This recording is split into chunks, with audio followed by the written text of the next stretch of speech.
This is Writers Not Writing, the show where you can get to know your favorite writers and soon-to-be favorite writers by listening to them confess to the ways they procrastinate. Thanks for procrastinating with us. I'm Benjamin Gorman, and the quiet guy behind the glass there is Doug the producer. I write novels and collections of poetry and stuff. Doug tries his best to make me sound better. And each week we have a secret word to listen for. If you catch it, you earn the right to take an extra break at the time of your choosing from whatever is stressing you out. From NotAPipePublishing, welcome to Writers Not Writing. This week's secret word is exhausted.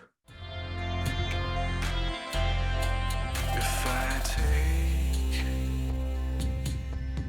my time.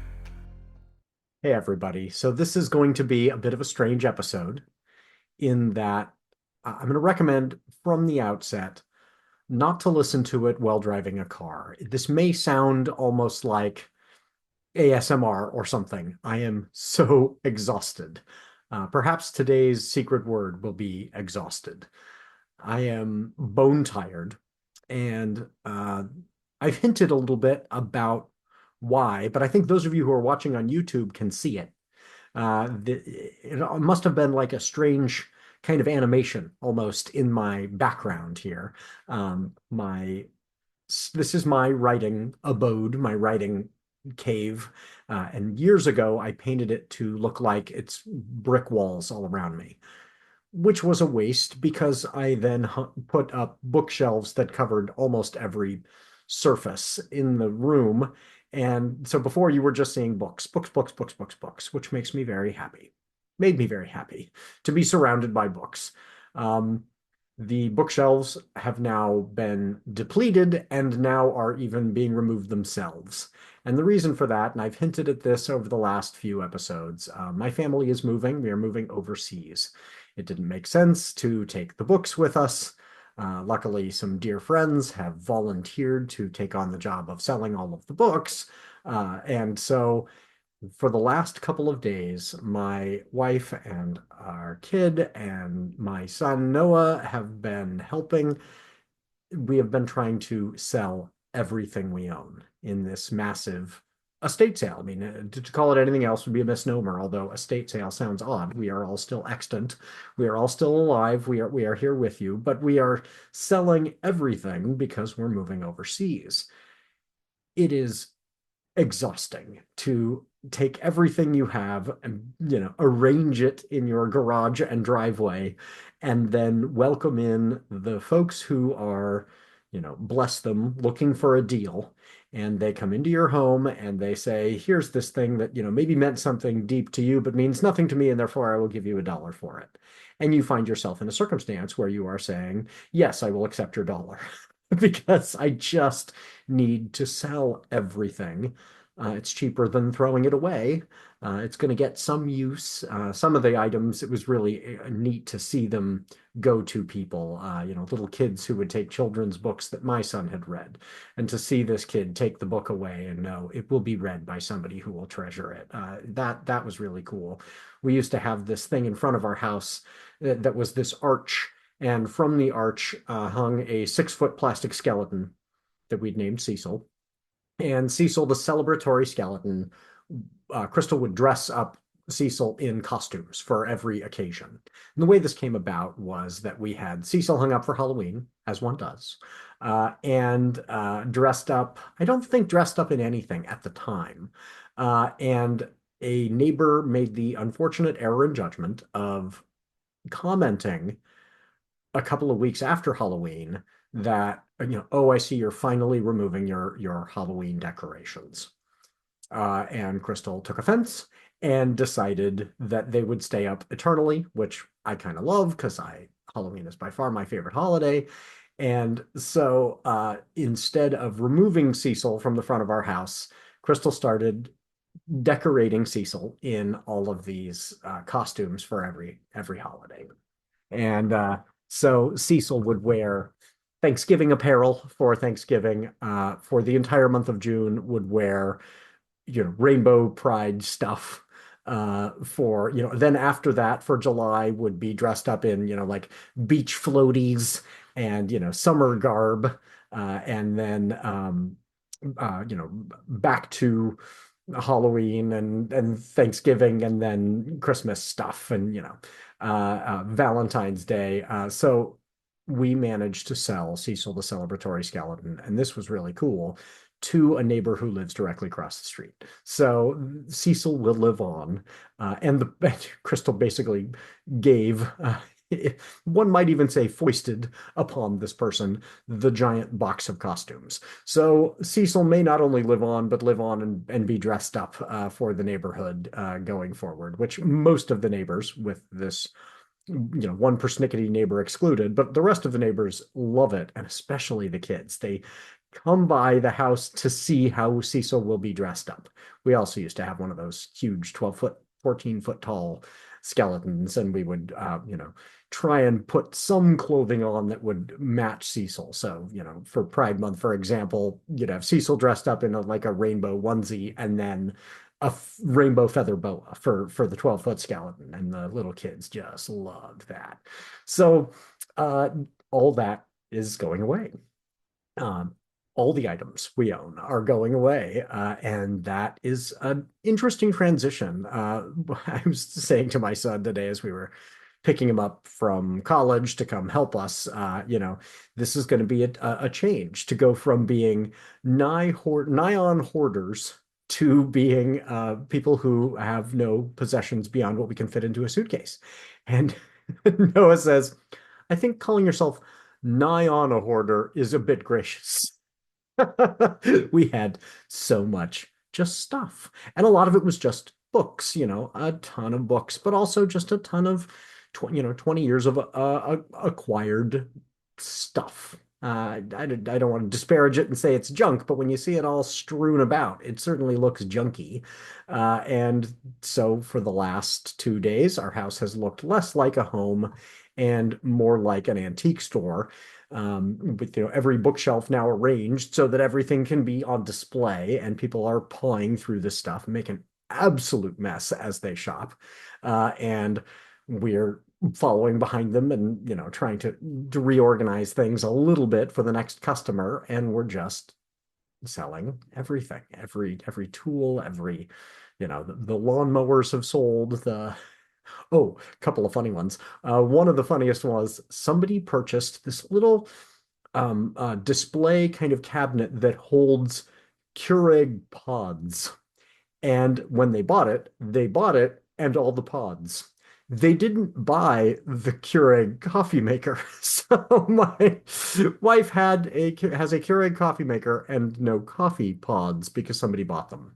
Today, someone bought all of the, or a bunch, they went through the spices in the spice rack in the cabinet and purchased just a few. I mean, people come into your home and we say everything is for sale. And when you say everything's for sale, they pick and choose. We're waiting for somebody to buy the toilet or the paper towel roll directly from the paper towel dispenser. But it's been a lot of that kind of stuff. I mean, at one point somebody found like a picture of Noah when he was like 4 years old. And they were like, is this for sale? And at the time, Noah wasn't here. And we were like, no, why would you want to buy a picture of our, 4-year-old? And then when Noah came over, he was like, you should have sold it to him. I don't want it. So not to worry, folks. The baby books, the photographs, things like that are going to be eventually traveling with us. They will follow us to a new place. Um, I will talk more about where we land when we land. I'll leave a little bit of suspense. One of the things that I'm going to do is I have been writing kind of a document that explains the move.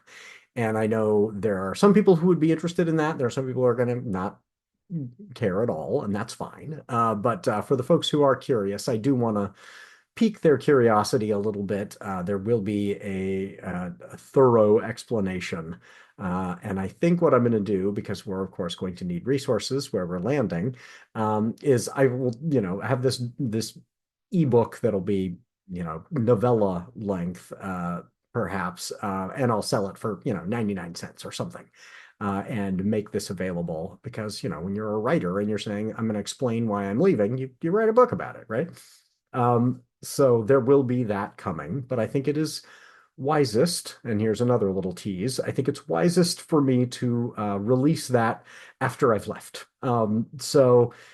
Suffice it to say that the explanation for why we're leaving is best shared when we're safely overseas. So yeah, that's that. You've got that coming in mid-January. Um, the podcast listenership can keep an ear out for that. I hope I've written it in a fun way, and that it will be worth your time.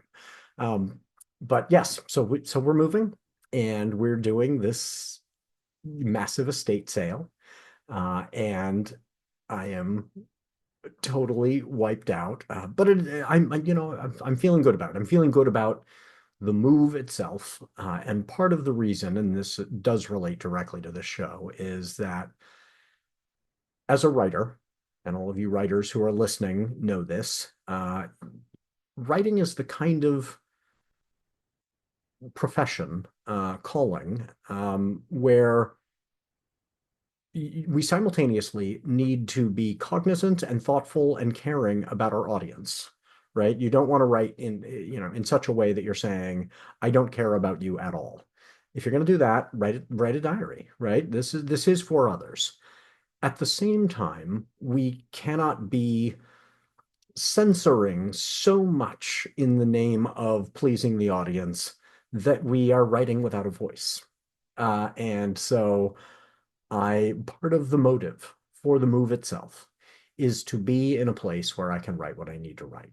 And if you follow me on TikTok or on any of the various apps where you are seeing my comments in text form, you will be getting to see perhaps a different angle of who I am than you've heard on this podcast or than you've seen in my books before. And I think if I'm really being honest with myself, part of the reason is that I have been self-censoring, uh, with a few exceptions. There was a brief period where I really decided that as a poet, especially, a big part of what makes poetry poetry, which is always something that's so difficult to define, is a willingness to be brave and be as honest as we can possibly be. And so one of my books, especially, was about being honest to a degree that was really uncomfortable for me. How much could I bravely share? And I think to some extent, both of my books of poetry are probably the most bravely honest. But even then, if I am being truthful with myself, I was thinking in the back of my mind, what would happen if some parent of one of my students, you know, perhaps, completely devoid of any knowledge of me as a human, decided they didn't like me and they wanted to, make my life difficult, and brought some snippet out of one of my books out of context and read it at a school board meeting and said, can you believe that this person who wrote this phrase is, teaching our child? And so it made me hesitant as I wrote. And recognizing that, realizing I was doing that, um, was part of the motive to say, I need to be in a place where I am not going to be writing from a place of fear. And so I think you will see braver writing. And I hope that will be better for the reader, ultimately. And I think that will be better for me as a writer, an artist, to be honest and to tell the stories that I need to tell without, saying to myself, okay, this is what this character would really say in this moment, but I can't say that because there will be blowback. That's not the way to enter into a creative space. Um, and so I hope that I will be writing more bravely at the same time that I am entering into a really frightening kind of circumstance, as essentially a refugee.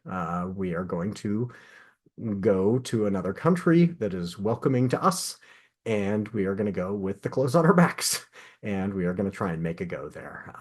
And more on that to follow.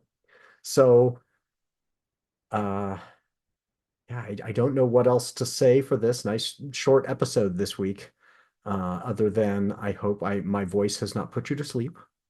And oh, I haven't described my costume. If you are a fan of the show Friends, I have taken almost all of the clothes that did not sell today, and I put them on like Joey Tribbiani in layers, such that my arms can't even go down next to my body. They're sticking out like that kid from oh, the Christmas movie. I can't put my arms down. I can't put my arms down. That's me right now. I am a spherical wad of cotton and rayon and every other fabric you can possibly imagine, because I am wearing all of the various clothes that didn't yet sell, and hopefully they're layered in such a way that most will sell tomorrow. We'll see. If this was a costume worth wearing, but if you've got all these clothes, you put them on, right? So I'm wearing all of my clothes one last time, and yes, let's just make it official. Uh, this week's secret word is exhausted. And I'm going to now go sleep for as much time as I possibly can before tomorrow's big last day of the estate sale. Just know that in the coming weeks, especially in mid to late January, there will be many, many announcements as we land in what we hope will be our new home. And so I will leave you with that. New home is on the way in the new year. And yeah, wish us luck and keep an eye out for what is to come. Thanks, everybody. Have a great week. Special announcement time. NotAPipePublishing has always been committed to helping authors and readers find one another. Well, this show, which is all about helping readers get to know writers, just hit a milestone: 10,000 views on YouTube. So to celebrate, instead of charging authors to advertise their books on the show, I'm going to run your ads for free throughout 2024. If you want to make a 30 to 60-second video about your book, let folks know what it's about and where to find it, and don't forget your name and the title. I'll run one or two of those in our ad spot each week. Just send an MP4 file to the NotAPipe email address in the show notes. Let's fix up some readers and authors into reader relationships. 2024. More readers, more writers, more books. You deserve a vacation. How about a trip to a dude ranch on a colony planet? Or a journey to a universe where wizards call lightning down from the sky and calm rumbling volcanoes? Or a holiday tour of the major cities of Europe with vampires and werewolves and witches as guides. Or maybe just a nice hot sudsy bath with a book of poetry that will make you cry and sigh and laugh. We've got you covered. A paperback will appear on your doorstep each month to whisk you away, and you'll return refreshed, enlightened, and ready to make the world we share a brighter place for everyone. Or if you prefer, you can sign up for a quarterly subscription and get 4 YA titles, 4 adult titles, or 4 collections of poetry per year. Plus, you'll get book club questions from the author before you start the book and an interview with the author afterwards. So, if you are in a book group or want to start one, this is everything you need in a kit. Will we occasionally throw in some extra surprises just to say thank you to our members? Of course. You can also give someone their very own membership with all of the rights and privileges pertaining thereto. So, find a reward level that's right for you. And share this with your friends. Join the Indulge Your Shelf book club today. Your bookshelves deserve a little pampering. Hi, I'm children's author Sarah Geddes. I'd love for you to check out my book, Henry the Sneezing Dragon. It's about a clumsy dragon in search of friendship. My book, To the Moon, a Jacob and Trevor adventure, will be released September 2024, a story about 2 little boys who use fairy dust to travel to the moon. And in fall 2024, The Water Bear Astronaut, about a tardigrade who travels to space, will also be coming out. All books will be available on Amazon. If I take my time,